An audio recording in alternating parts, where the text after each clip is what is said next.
that shit off. I don't know why I'm streaming because I don't have a topic. I don't have anything to go with it. I'm about to leave for vacation. Going hiking. Big shock there. About to go on the Appalachian Trail.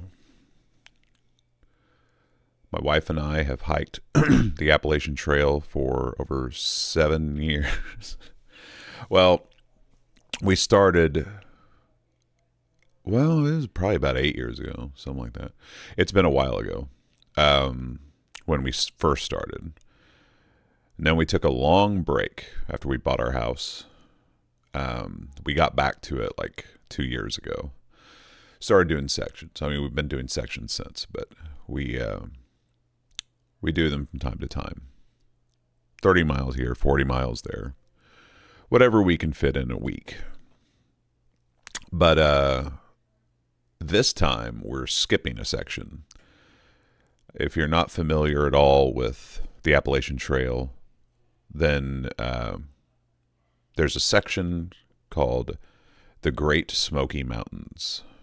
And that's where we left off, was at the beginning, the southern end of the Great Smoky Mountains, a place called Fontana Dam.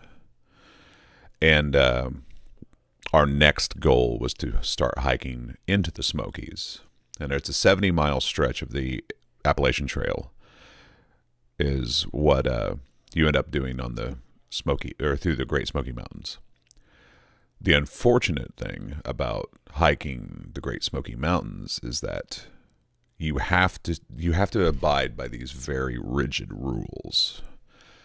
One of which is you have to stay in a shelter. You have no choice. You could have your own tent. You could have, like in our case, hammocks. It doesn't fucking matter. You have to, first you have to get camping permits to camp anywhere in the Great Smoky Mountains.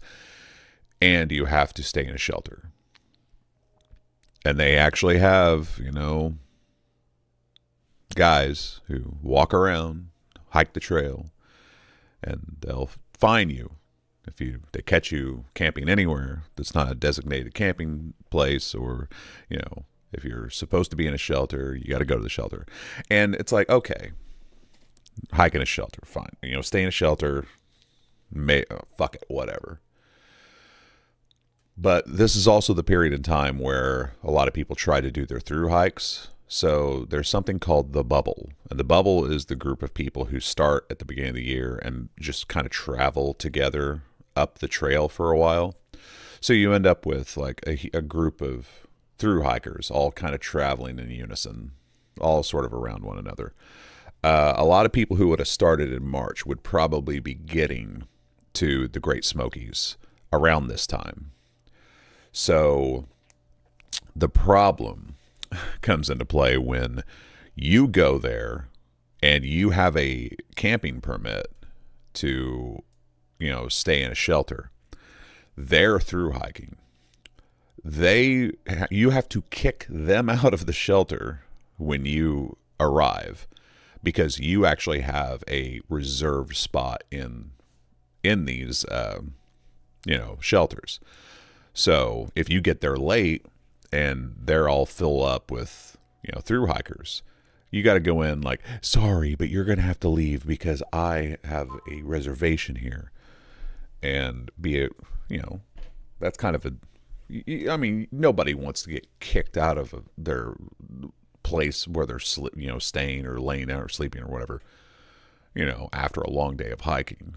But you got to be that guy because, you're the one who's going to get in trouble if you don't abide by the rules. And that's the fucked up thing about it. It's like, who wants to go hiking in the mountains and then have to follow rules? Especially strict rules like that. It's like, fuck all that. So, and if you've never stayed in a shelter on the Appalachian Trail before, then You don't understand why it sucks. I mean, there's critters everywhere. You'll have mice crawling on you all night.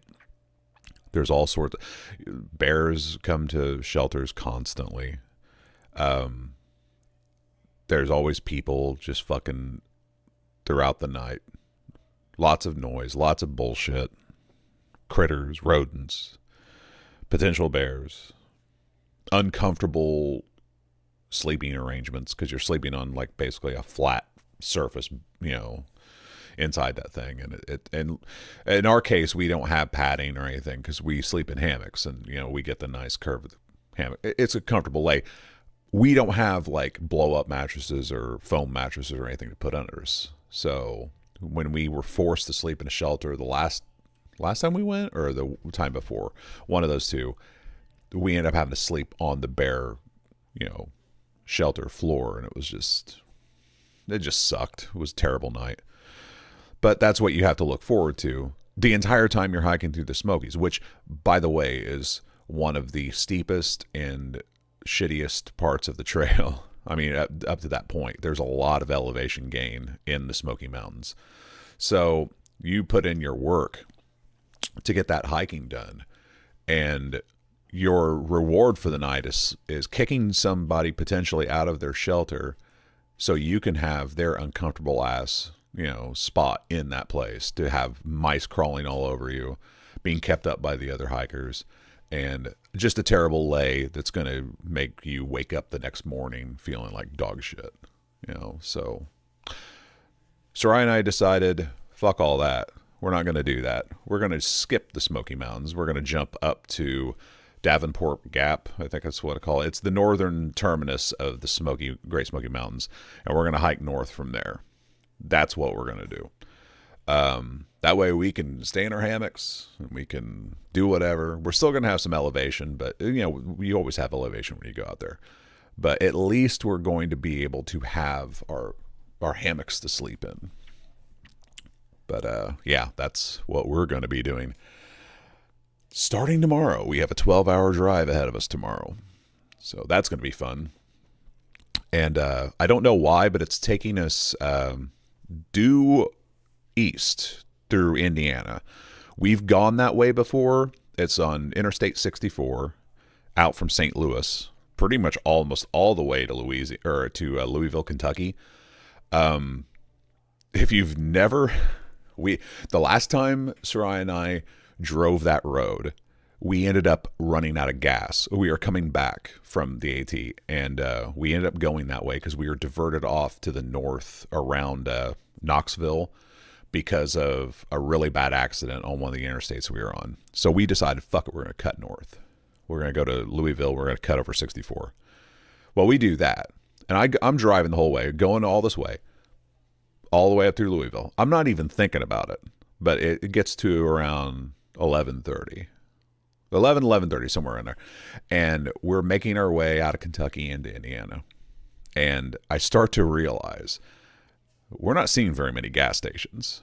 I was like, uh-oh, and we're running out of gas. So I'm like, fuck, we better find something. So we start to pull off on, we look it up on Google, and like almost every gas station we find, which was not very many, were all closed. So we started taking random exits and trying to find gas stations, but everywhere we went, all the gas stations were closed. We finally found one. It was a Casey's, and I'll never fucking forget it.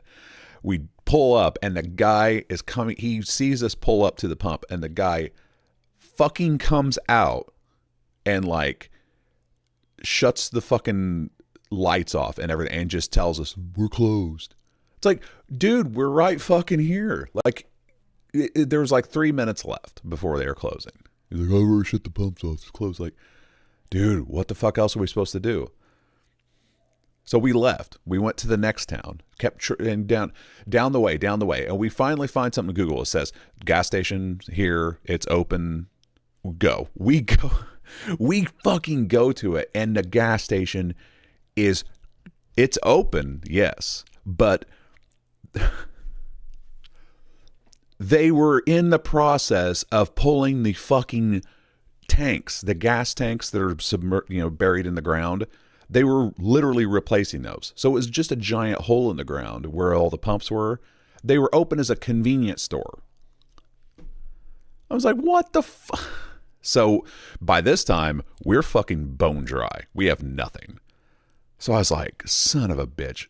We had to pull off. We had to go to a Casey's that was already closed, park our Jeep there, and fucking sleep in our Jeep, waiting for this cocksucking Casey's to open. It was so miserable. And whatever shit town that was, let me tell you, there was a crack house literally right next door to the fucking Casey's. So we were listening to these fucking assholes all goddamn night. And I'm like, God, I hope they don't fucking like come across here. You know, just, it was not a good scene. So literally as soon as, and we saw a lot of weird shit around that. I mean, it was a small town, but we were seeing a lot of weird shit. But man, the second that fucking Casey's opened, man, gas gone. I was like, fuck this. Hello, BTK. Love the Smokies. Trying to get back into shape so I can do the Appalachian. Well, you can get in shape on the Appalachian Trail. A lot of people attempt that or try that. But, I mean, hiking is just walking. I mean, it really is. There's nothing much to it. I mean, I don't like to build it up like it's some great thing. If you can walk, you can hike. It's just an endurance deal. If you like hiking, I recommend Hahatonka State Park in Missouri. Yeah, I know. We've been there. Coeur d'Alene's Old Mission State Park in Idaho. We've been out to Idaho. I'm trying to remember where we hiked in Idaho. Oh shit. Soraya would know. But we don't really get out to the west very much. We've done a one trip out there where we did kind of a weird circle kind of tour of things. We went to Yellowstone, then down to Salt Lake City, then down to the Grand Canyon, back over to Albuquerque, back up through Denver to Custer State Park up in South Dakota. And we did that in 1 week. That was a lot of driving. But I'm trying to remember where it was in Idaho that we went. It was really beautiful, a really nice park. But we didn't stay long really anywhere we went because we had so much driving to do. Not even the Grand Canyon. We were there maybe 4 hours, 5 hours tops before we were back in the vehicle driving again. It was just nonstop driving. It felt like. But Rainier State Park in Washington. I've never been to Washington. I've been to California, Southern California. Well, Northern California too. Sacramento area. Up near, what's that place called? Oh, I can't remember. But yeah, I've never been to Oregon, never been to Washington. I've never really had a desire to either. It's just so far. When we were at Yellowstone, we were tossing around the idea of potentially driving over there, but there's so much more. You don't think about it, but there is so much more miles between like the edge of Montana and like, you know, that area, like Wyoming and Montana and Idaho, where all those three states kind of converge at that little. There's so much more distance you got to go to get to the West Coast. You know, it's crazy. So we were just like, nah. We're not going to do that. Rainier cherries are the best. They aren't natural, but they are the best. We tend to go out east because we're closer to the east. But Missouri is kind of like one of those states where we've hiked extensively. We tend to hike southeast Missouri a lot. Western Missouri over by Springfield, we don't get to as much just because it's, 5 to 6 hour drive to get over there. But been to Hahatonka, been to what's the other place? There's another place that we went to over there. There's a fish hatchery there. I can't remember what it was called, but it was close to Hahatonka. We also go over past there to go to Devil's Den in Arkansas, and down in that region, like the northwest Arkansas. There's a lot of good hiking in the Ozarks down there, but that's even further. So it's like, we don't get down there nearly as much, but we've hiked quite a bit around like Mizzou and Jefferson City, St. Louis. There's a lot of like cave stuff and trails around there, around the river. Between the Missouri and the Mississippi, you can find some pretty good trail systems, and a lot of cave systems around there. We prefer that a lot more than hiking Illinois. Illinois really fucking blows. I don't know, if you're going to the West Coast, fly from Illinois, get a rental car in Seattle, and do the Four Volcano Circuit. Oh, that sounds interesting. Yeah, we so rarely. I got to be honest, I've only flown once in my life. It takes forever just to drive across Washington State. Yeah, I know. That's what I was saying. Like, because basically when you clear that one little area of Idaho, it's like the rest of it's Washington, but it's fucking massive. I've only flown once in my life, and that was in 2020 when I flew out to, where was it? So Charlotte, North Carolina. That's where I flew to pick up my Wrangler, because my brother-in-law works at a dealership there, or owned a dealer. He managed the dealership there, and he got us a deal on a Wrangler, and so I was like, "Fuck it, well, I'll fly out there and I'll drive it home." But that was during COVID, so it was like social distancing was going on, so basically the flight was only like a quarter booked or some shit like that, because you had to have like seats between you like the whole time, and I felt like that would be a lot more comfortable for me because I'm a bigger guy, and back then I was like fucking way bigger, and I was just like, I hate public transportation, because my only other experience with public transportation on long journeys like across the country was Greyhound, and man, Greyhound fucking blew. That was like, that turned me off to the whole concept of stuffing myself into a tiny seat between a bunch of people for like, I know flights, they're not as long, but man, that fucking Greyhound trip was like 30 fucking hours. And my flight was, I think it was only like, well, I had a connecting flight. I ended up in Detroit. And then I was in Detroit for fucking 8 hours because I missed my connecting flight because we were stuck on the tarmac for an excessive amount of time. So I ended up missing my connecting flight and had to take the next flight. So I ended up hanging out in the fucking terminal for like 6 hours, or 6 to 8 hours or some shit like that in Detroit. But the flights were pretty short, but man, just the rigmarole of bullshit. Like that kind of turned me off to the whole process. I've got property a couple minutes walk from Lake Ozark in Missouri. Oh, really? Yeah. I wish I had property in Missouri. I wish I lived in Missouri. I'll tell you, I follow the Missouri Department of Conservation. Big fan of theirs. They do good work.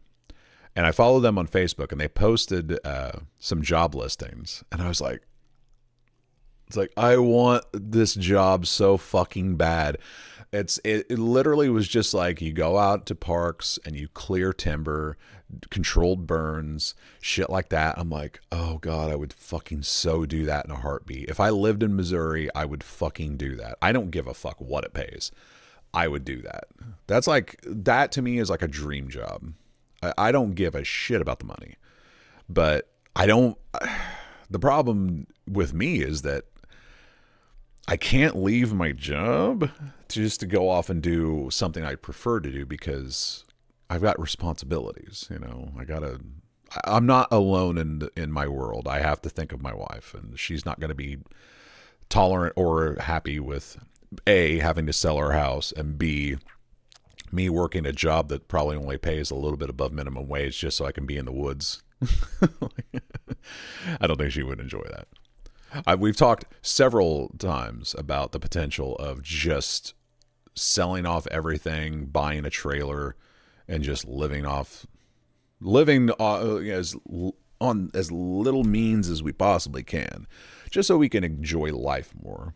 I think, though, the longer that she spends working the job she has now, the closer she gets to the concept of doing this, because she works at a donut factory. She's a supervisor, but she just recently became a supervisor, but she doesn't want to do it because it's just hard on her body. It's long hours. I mean, it's 10-hour days. She routinely has to work like 48 hours a week, if not more. And she just doesn't get to enjoy life as much anymore. And I sympathize with her. I really do. But, I mean, our house is expensive. Especially since the fucking state of Illinois screwed me in the ass last year by raising our property tax by $1,000 fucking dollars. It's like, that's all we need. Literally last year, we kind of took it in the ass quite a bit. Besides that, like, my power bills were all $500 a month. Our car insurance went up like $120 a month because we ended up getting another vehicle. We took on an additional vehicle payment because Soraya needed a vehicle to travel back and forth to Springfield. And it was just like all this additional cost and expense that we had to incur. We couldn't cut it anymore. I mean, even though she was making more money, it was barely balancing out. Then it got to the point when they went into their slow period, she stopped making getting overtime, and then she was only getting like $600 a week or something like that, and we started bleeding out money from our savings account. It was getting kind of scary. But then when she got the offer for the supervisor job, things started to turn around. She's only been doing it for like two to 3 weeks, so but it's picking up from there. Cost of living in Missouri is decent, especially if you buy from the Amish. Wow, I didn't even know there was Amish in Missouri. Well, hit me up if you go that route. I'll let you put a trailer on my property. There's 110, 220 fiber internet, and wow, you may have to pay to run the fiber like 900 feet from the main. Oh, yeah. Well, depending on the fucking provider, that could be an arm and a goddamn leg. Those last few feet of run are where they tax you hard. I mean, it's like a lot of money. I know I work for a cable company. So I get the inside dope on what that costs to run. That's why they don't like rural runs, because that shit it's not worth it to the company to do those last, several yards of run from the main road. Oftentimes they try to set up some sort of Wi-Fi hotspot and have you tap into that, kind of like, or I don't know what the fiber providers there are, if they're telecoms, but they can also run that shit. They have alternate systems that they can run over their former DSL lines. It's not through the Twisted Pair, but it's like on the same spectrum, but it's not nearly the same speed as standard fiber is. I don't know how they do it, but it's like, I don't know. It's not great though. I know that much. I have friends who have that service provided by the company I work for, and I was aghast at how much they were paying versus the service they were actually getting. I'm like, oh my God, this is terrible. Like, give me the city any day of the fucking week for that shit. But, as I get older, the more I start to think, I don't really give a shit about that either. But that's interesting, though. I will definitely fire up a stream. If we want to go that route, I'll fire up a stream of like, I'm waiting for BTK to show up. I have questions. Because I don't know. It's a hard sell, though, for my wife. I don't think she would actually go through with it. There's too many factors at play. She loves this fucking house. She absolutely loves it. She went to this job specifically because there was the threat of us losing the house, and it meant so much to her that she was willing to go back to a labor job, factory job, because she's been working in an office. She was a bookkeeper for 9 years for some farm, and I was trying to get her to go back into that sort of deal, get another bookkeeper job, get an office job somewhere, and she just, A, she couldn't find anything, and B, she just, I don't know, she's kind of down on herself. She felt like she couldn't do it. I don't know. But she went with this because it was the first thing that kind of popped up. And, you know, when you're losing your job, man, you lose your mind. You really do. It's kind of like runs in tandem. The house at the property in front of mine has a connection.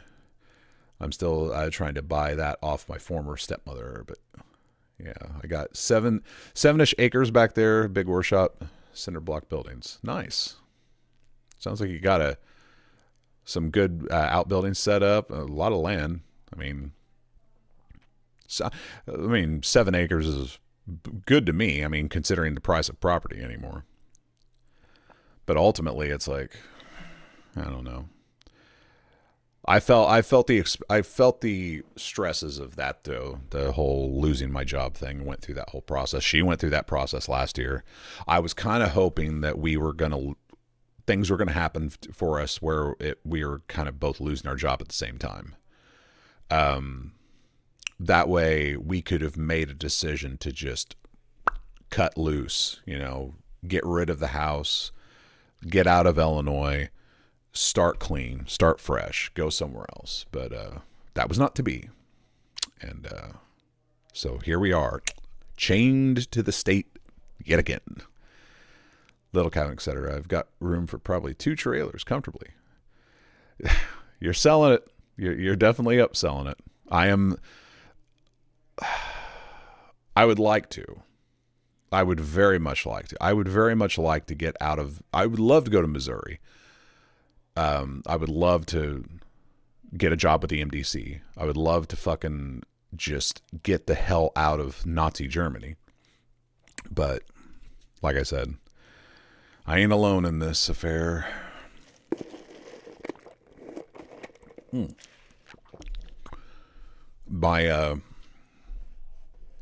We were talking about that today. I was really riding high earlier.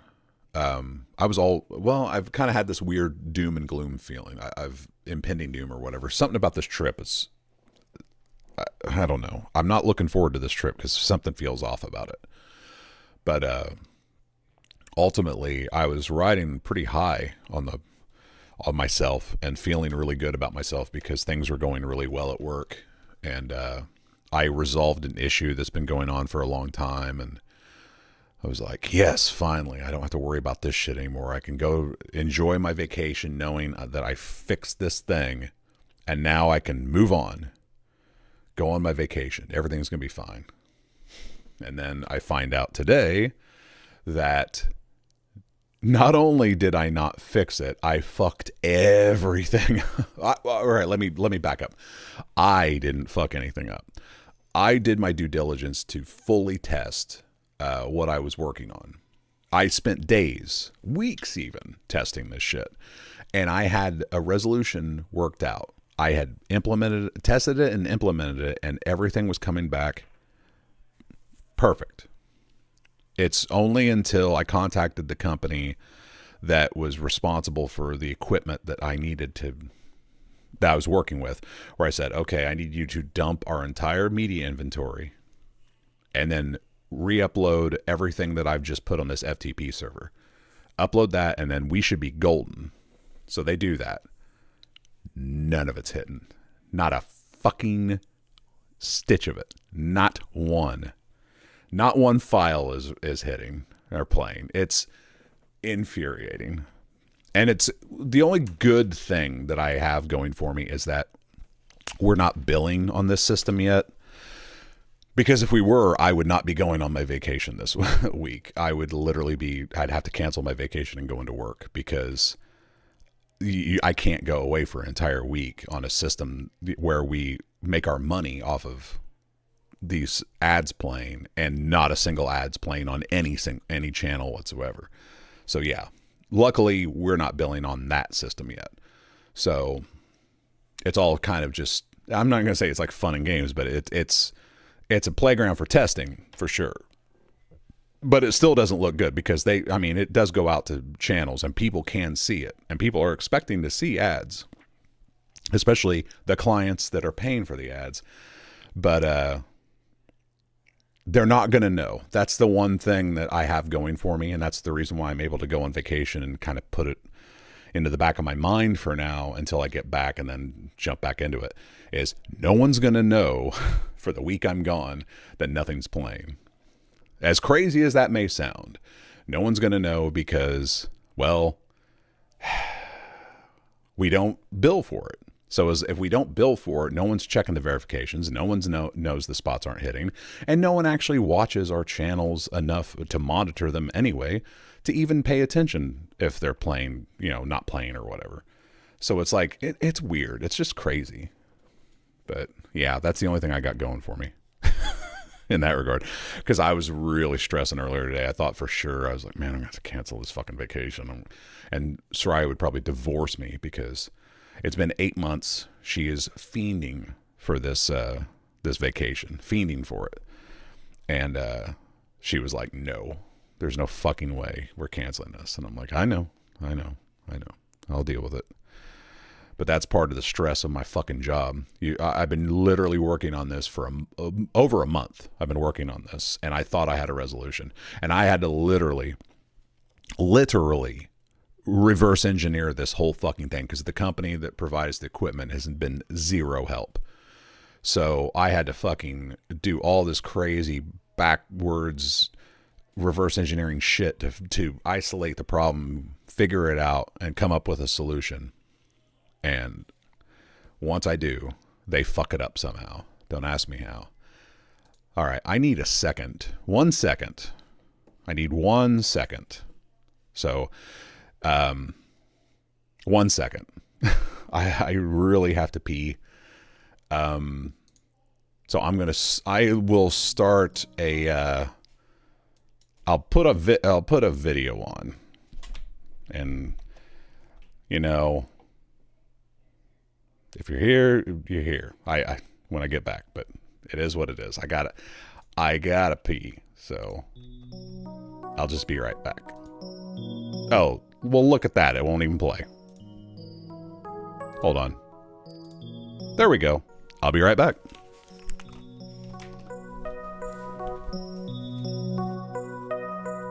I should have seen it coming. I've gone and hurt the one I love. There's no question who's to blame.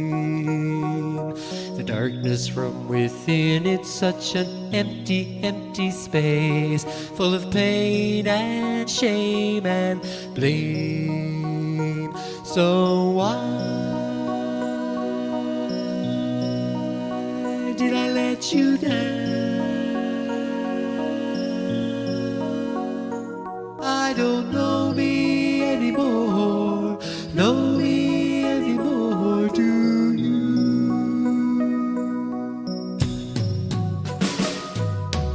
Hope you're not without light each and every day. You've got to find some way to find that fading light and make it shine once more.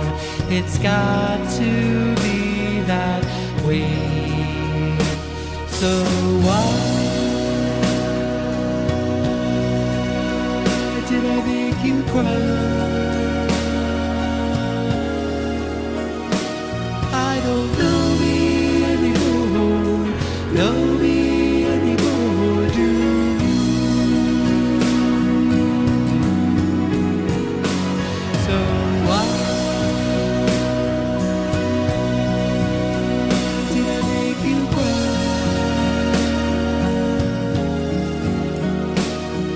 don't know me anymore, know me anymore, do you?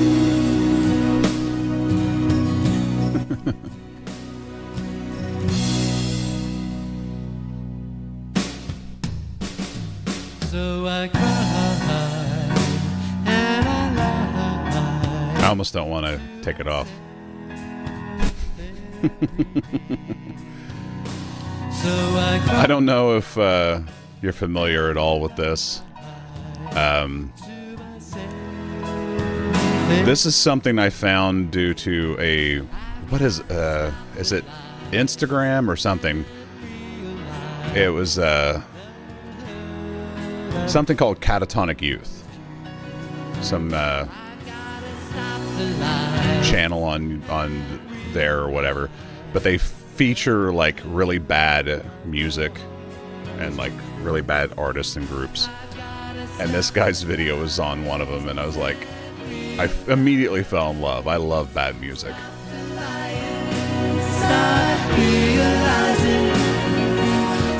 I swear to God, I've listened to this song more than I've listened to most normal music.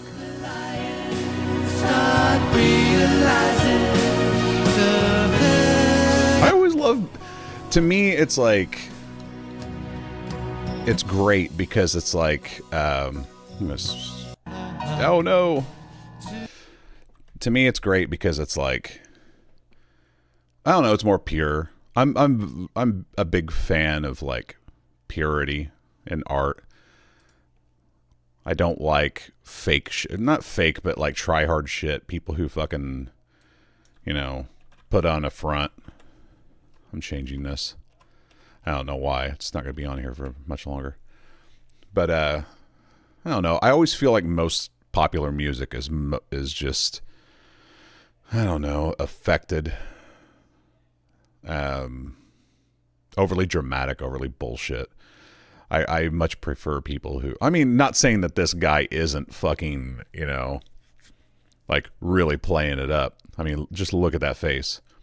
But it's more from the heart to me. It's more of a labor of love, you know. Dude's living his life. I dig it. Yeah.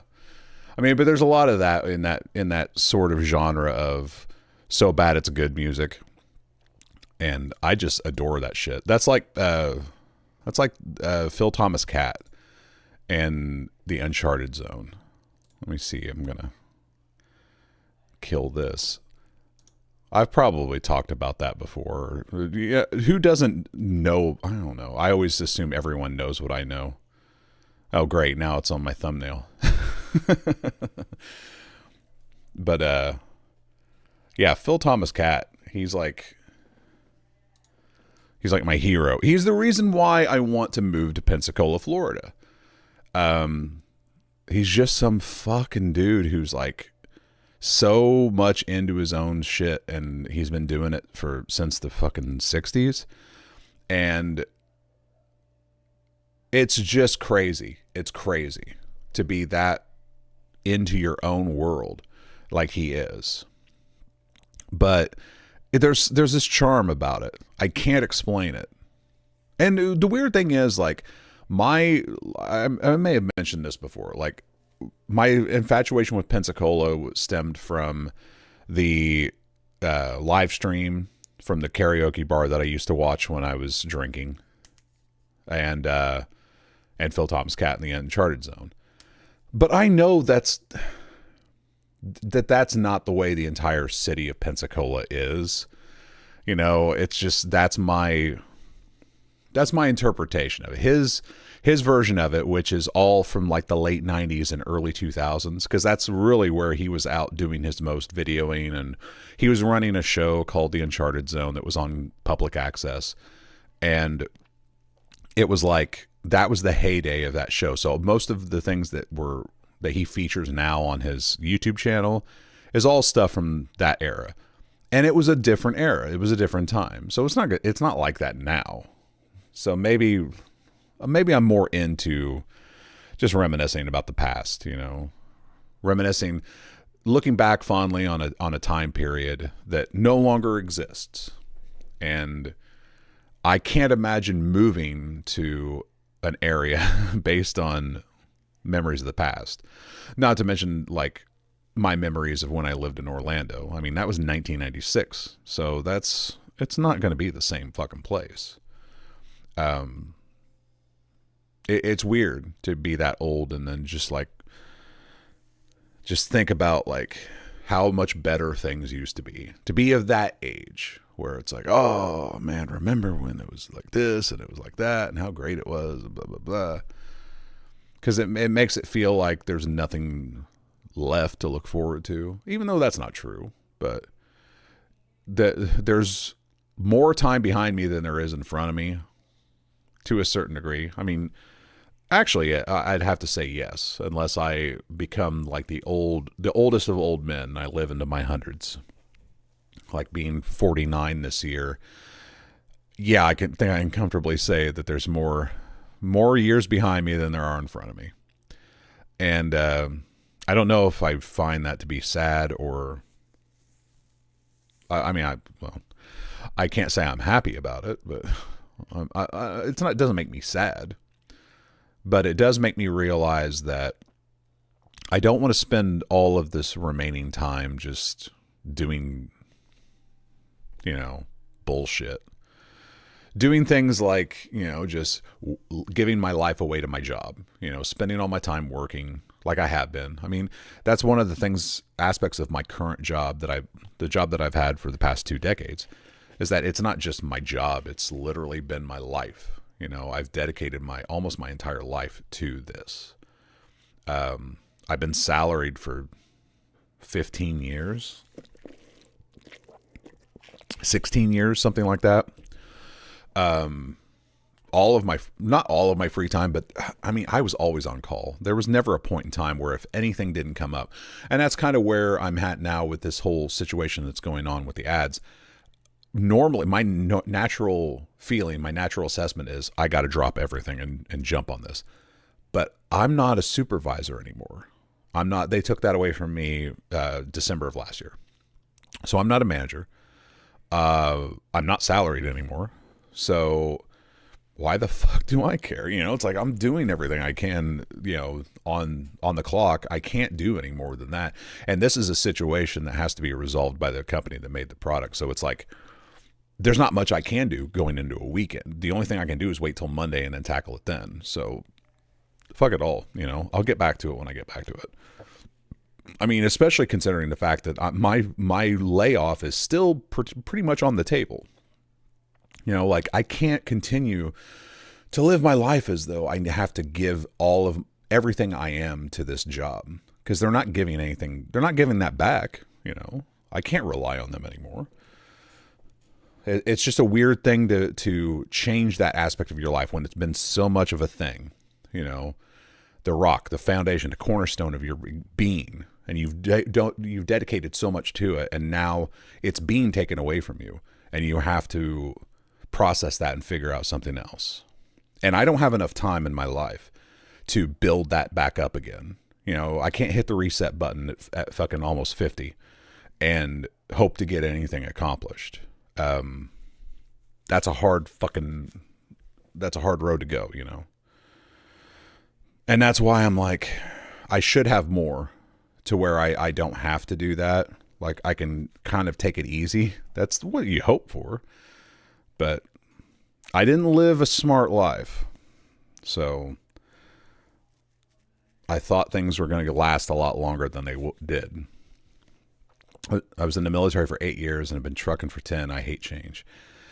Change sucks. I mean, you get so used to things being a certain way. And then when something happens that forces you to make a change that you don't want to make, it upends everything that you've known, and you kind of have you got to go with, you got to roll with it. What else are you going to do? But at the same time, it's like, how many times because this is not the first time. I mean, this is the first time after this long of a period of time where I felt like I had to, I'm having to make a change that is almost upending my entire life.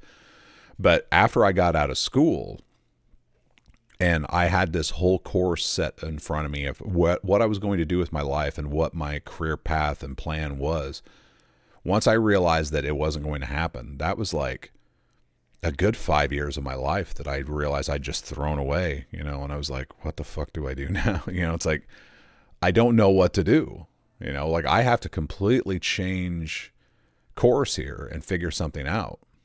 And even back then, I felt like it was too late. I'm like 23 and I'm like, what do I do? I'm so old. I was taking my ACTs at the age of 22. And I felt like the old man the old man in the room, because I'm in there with kids who are 17 and 18, and I'm only 22, mind you, and I feel like an old man. I'm thinking, man, I'm gonna have to be a freshman in college around these kids, I was like, that shit's going to eat away at me. But I was still willing to do it because I had to try to right the course that I was on. I felt like I'd made too many mistakes, but then I didn't get accepted into Northern. And I was like, all because of my fucking, Jesus Christ, all because of my high school GPA, which, you know, it was my fault. I totally understand. I mean, I can't fault anyone but myself for that, but I didn't care about high school, I guess is the way to put it. Like my freshman year, I kind of went in and I did well. But sophomore year, I literally I started flunking out of shit left and right. I was more interested in partying with my friends and being in a band and just doing dumb shit, you know, being a teenager.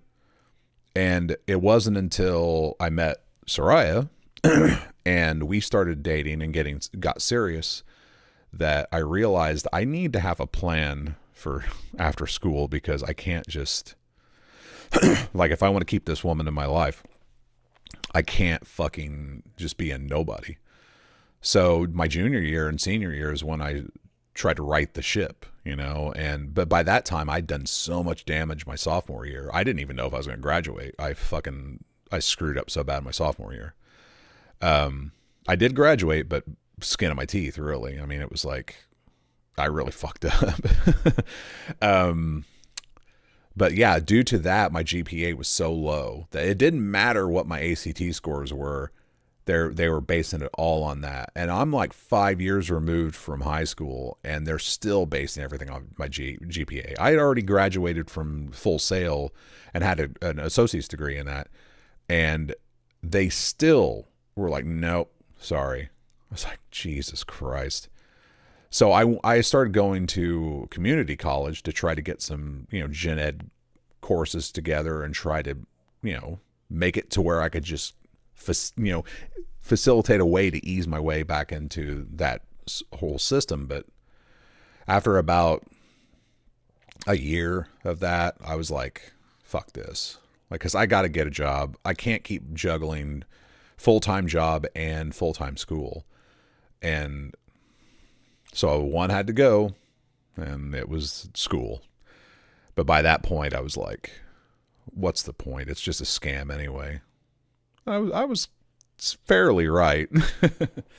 My mom's boyfriend went to Full Sail, got into making computer games for 15 years. Then when the studio he worked for was closed by Sony, he couldn't get into the industry again. Works at Amazon now. See, that's the kind of fucked up thing that you realize when it comes to the entertainment industry, in any capacity. It's like that shit changes over time. I mean, if you're not like, I went there for audio, like audio engineering, and there wasn't really an industry for me. There really wasn't. And I didn't realize that until many, many years later. There was still video, which I eventually got into, but my schooling had almost nothing to do with that. That was more or less friendships I had, networking and things like that got me into that. It was pure luck. I mean, I guess my schooling helped in the regard that I had a basis of knowledge that I could apply to it. But that was about it. Full Sail had no impact on my career or anything that I've done. I ghosted them. I will not associate with them. I won't even let them know where I work, because they'll claim me as one of their success stories and try to lure other people into that fucking school. It's like, oh, look at this success story. Like, fuck you. You had nothing to do with my success, whatever you want to call it. And it's like, it's a meat grinder is what it is. I would say I hate Full Sail, but it's like, they prey on young people who are filled with dreams and aspirations of doing something that they find interesting. That just seems to like stand out above the pack, you know, like it's better than your typical shit jobs or jobs that from wherever you live. It's something that speaks to you. It speaks to anyone. Who wouldn't want to record music or shoot movies or make video games and shit like that. Like, who wouldn't want to do that? Well, apparently a lot of people want to do it. And that's kind of also the crux of it, because there's so many people that they churn out every fucking month of every fucking year from that place. The competition is insane. I mean, you are competing with tens of thousands of people. And it's like, the industry is not that big. I mean, there's only so many seats to go around. I mean, with video game stuff, I mean, that's a meat grinder too. They churn through people like a motherfucker in that industry. So it's, I mean, I guess you have more of a chance to at least get into something doing that. But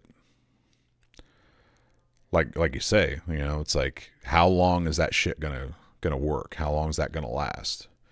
I almost went to Full Sail, but one of my old sergeants told me, Full Sail degree only qualifies you to become a teacher. Full Sail. You know what? He was abso-fucking-lutely right. He was abso-fucking-lutely right. That is no more. I've never heard it put so eloquently before. That is the fucking fact.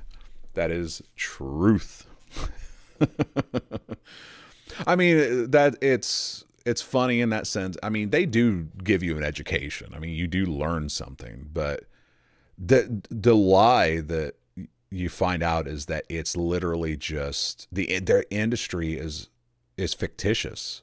It's all about networking. It's all about getting into a certain environment and networking your way into a job. It's about being personable. It's about meeting people. It's about making connections.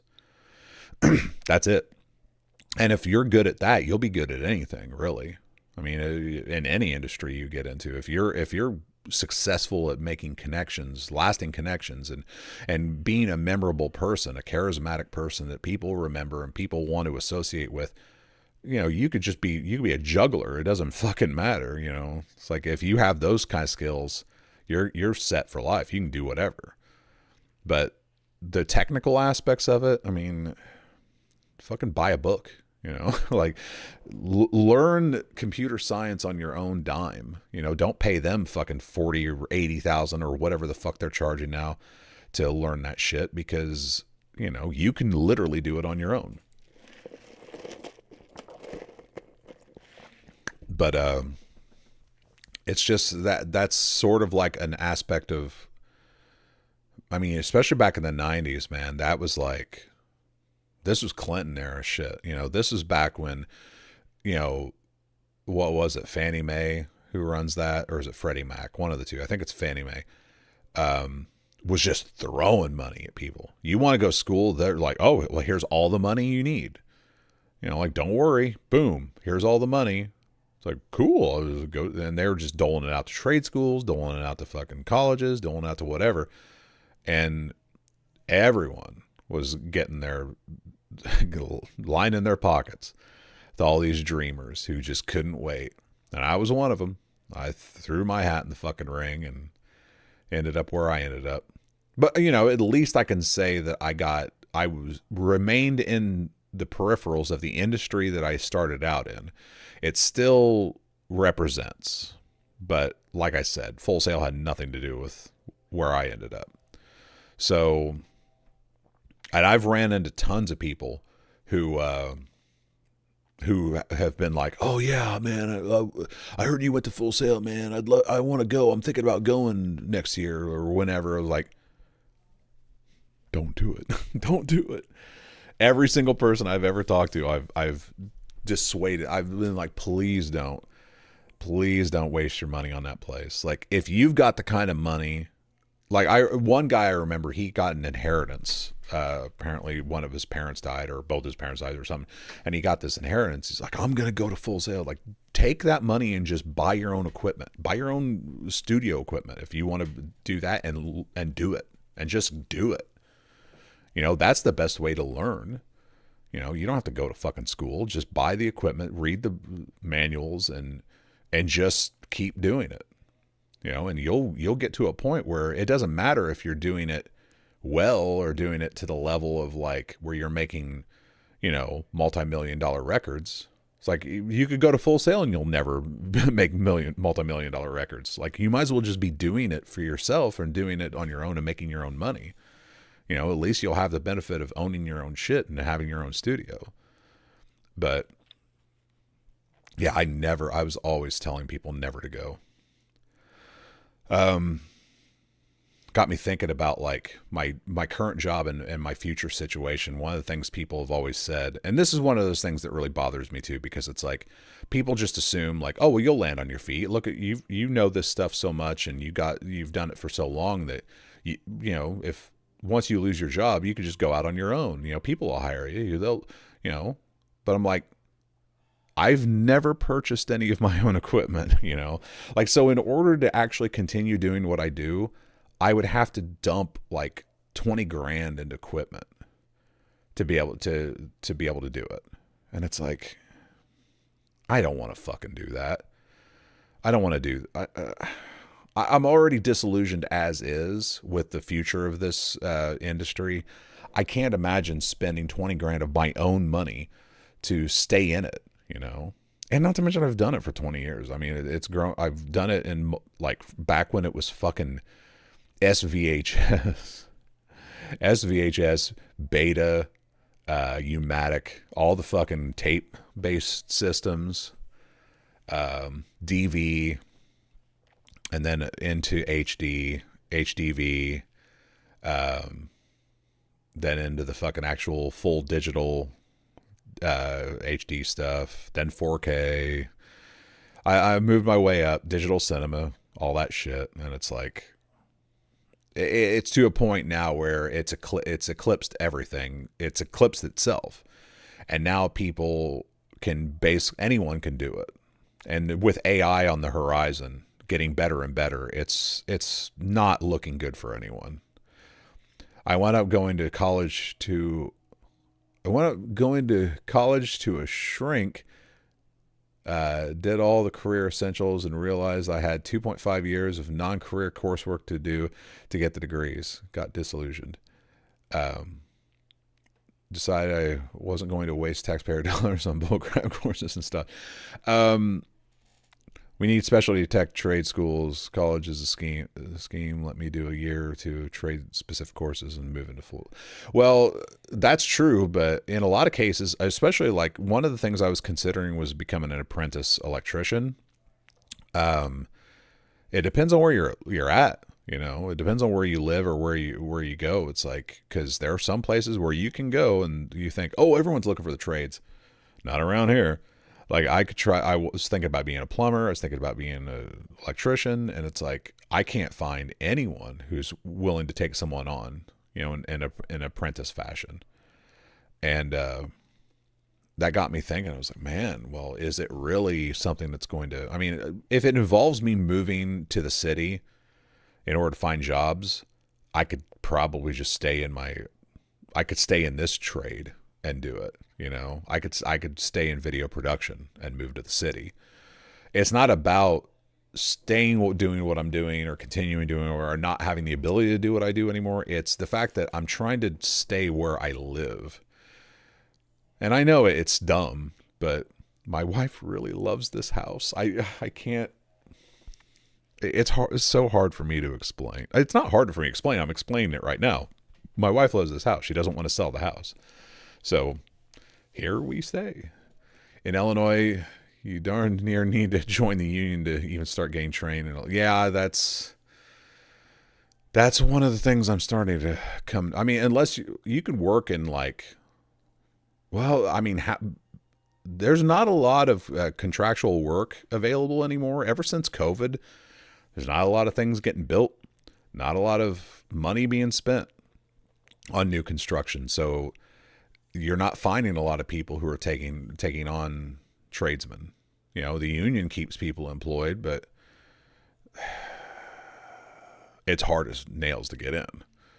Hard as nails. And for a person who's rapidly approaching 50, who's never been in the trades before, to just ultimately decide, I'm going to jump into this now, watch me work You know, it's like, that's asking a lot.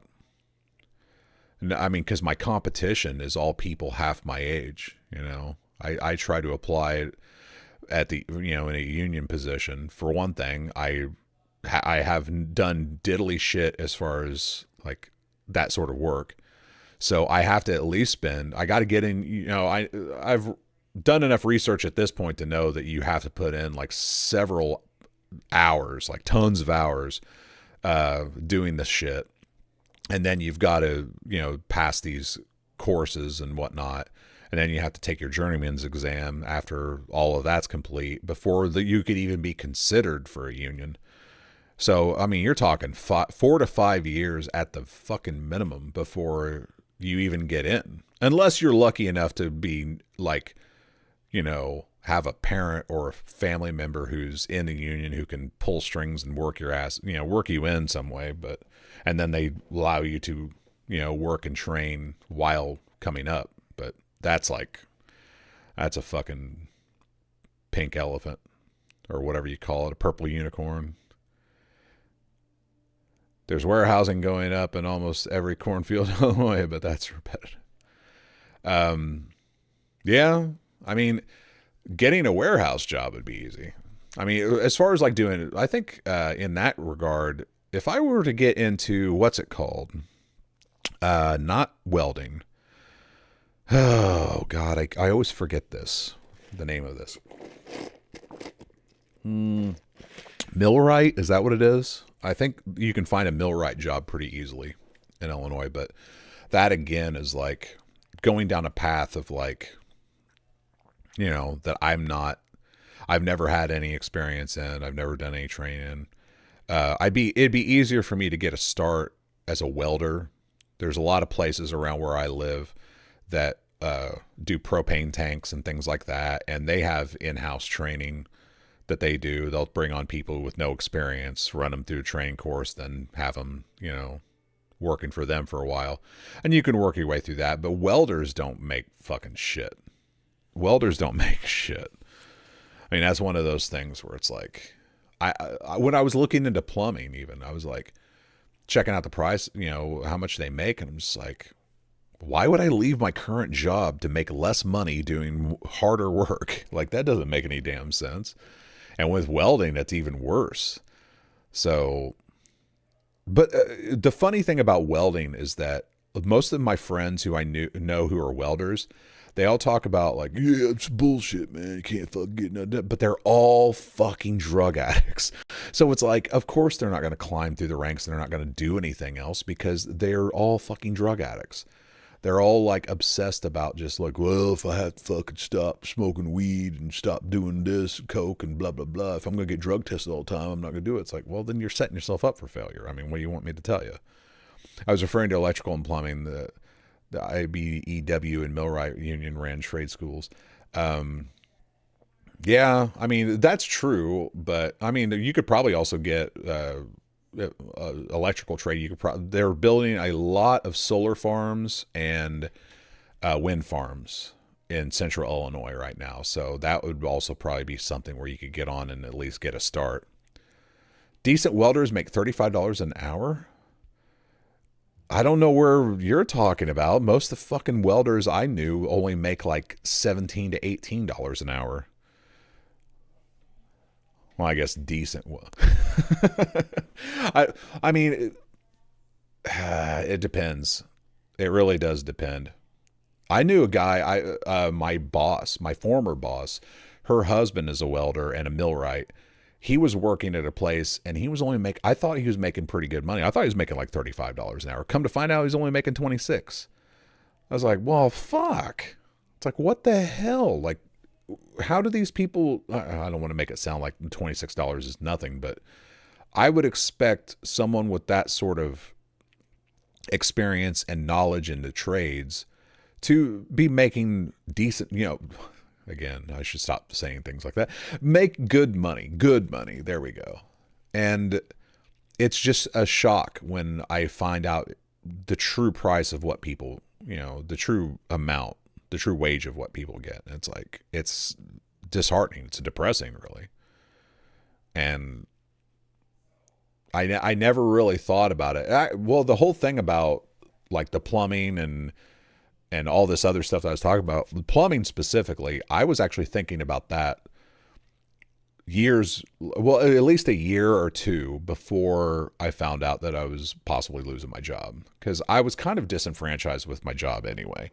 I really had lost a lot of the spark, and I just kind of felt like I'm just treading water here. I'm not interested in doing more, learning more, really applying myself. The whole thing's kind of going belly up. I feel like I want to do something more.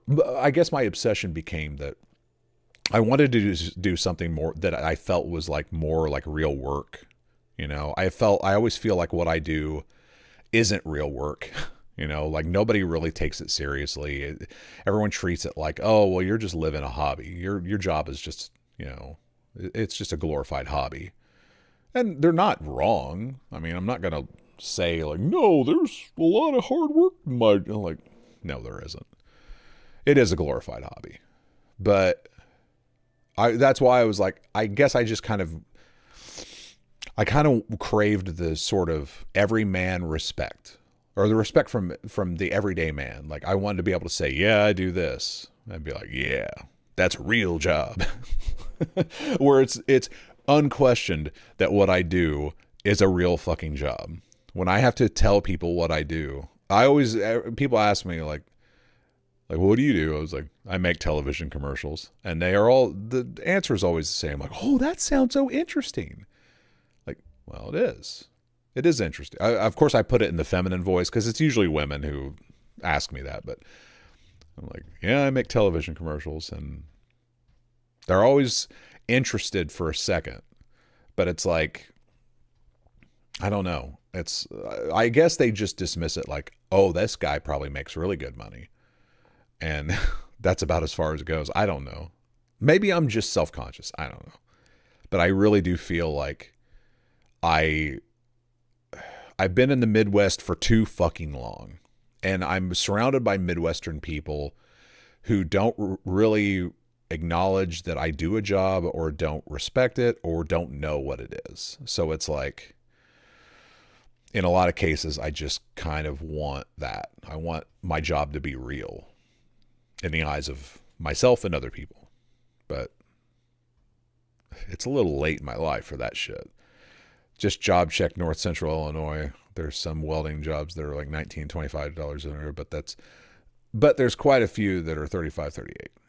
North Central, sure, yeah.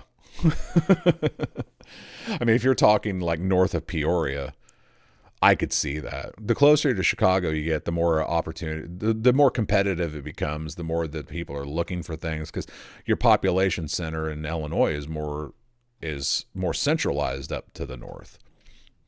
Whereas down in central Illinois where I live, and then further south, it gets more and more sparse. And then it's like you're not finding as much.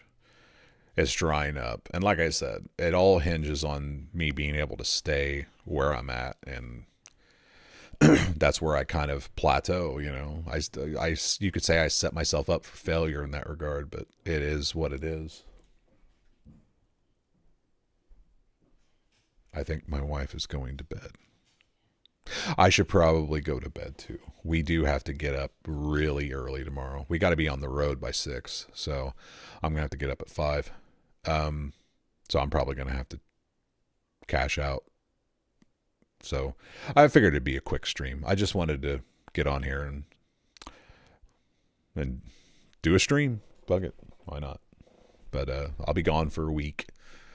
I may jump on here next weekend, do a stream, talk about my hike, post photos. I don't know.